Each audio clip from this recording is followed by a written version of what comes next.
قلت الصبح عملت سيدانين رايح اكثر اشي محترم، شيخ محترم جدا رايح ياخذ شغله في عرق جبينه عم بيتبرنس كيف لازم. اللي صار مؤسف جدا. وقبل جمعتين ما عندنا كمان حياه في مرعى الله كمان في محل شغل. احنا ما تربناش هيك، هاي البلد ما تربتش تكون هيك. احنا اليوم بيعملنا الاجتماع الاولاني يوم الاحد رايح يكون اضراب شامل لكل المرافق في يركا، تعليم، محلات تجاريه. احنا بكره الساعه 10 الصبح كمان دعينا كل الشباب، كل انسان بيقدر ياثر على الصلح في يركا يجي على 10 الصبح على المجلس. احنا رايحين نعطي كمان مهله لهي العيال ان هي تيجي تقول لنا بدنا نصلح بكره الصبح. فيش ولا اي مشكله تنحلش في الحوار، في الحكي، في اوادم في هي البلد، في مشايخ.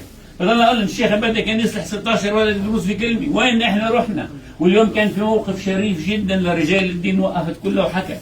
انا بتمنى من الشباب تكون معنا كمان. احنا هاي البلد إلنا، نخاف على احفادنا لجوا، احنا عشنا اللي عشناه، بعد عندنا هاي البلد تكيم احفادنا واولاد احفادنا، بدنا اياها نعيش في سلام.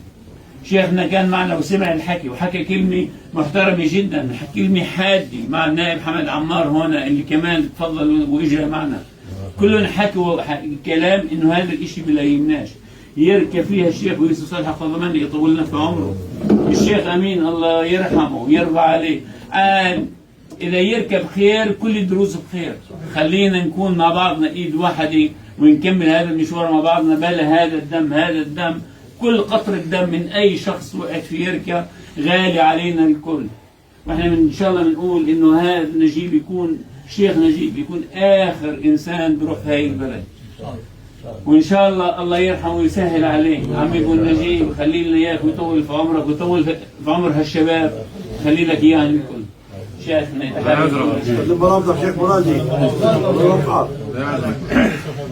شيخ مراجي الموقف اللي كان سمعناه اليوم الاخ برازي طبعا المبادره مع ابو بيان على الاجتماع اللي كان يكون معي الاخ ابو عمار والاخ سيف، يعني كان موقف مشرف. والكلمات اللي حكيت له الجمهور مش غريبه هذا البلد وهاي العيله الكريمه اللي دائما تنادي.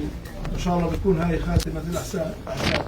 شيخ نجيب يعني لما سالوا سيدنا الشيخ الفاضل وغفر الله عن بركاته خيروه انه حب عليه انه يعني يتزوج يتخلف. قالوا اذا تزوجت، اذا بعرف اني بتزوج وبخلق عندي ولد بموت في حال حياتي الا فعلت. قديش هو الصبر على فقدان الولد كبير. ان شاء الله لك اجر. الله يرحمه محمد يرحم والدك لانه قتل ظلم وجور وعدوان. الله يرحمه ويخليه لحضراتكم. يرحم في عمرك شيخنا. كيفهم في براجع دول بيكونوا هن الاساس انهاء الموضوع هذا ان شاء الله. شيخنا والحديث الجميع وابو نجيب نشر الفضيله واجب. حياه اخونا الارحمه لما نوى يتوجه للدين وللخلوه تفضل علينا، وبحيث العلاقه بيناتنا وهو صديق لاخوي ماهر وابن صفه وعلاقه كثير طيبه وقعدنا هيك قعده منيحه. بذكر كلماته قال لي انا متوجه لوجه الله تعالى وبهدس في حالي كثير وبخاف لأموت وأنا مش مسلم. بذكر هاي الكلمات منه. الله يرحمه. خلاص إن شاء الله. في شدائد الامتحان تهدد إن شاء الله. الله يجيبك ويوفقكم ويريدكم. الله يوفقك.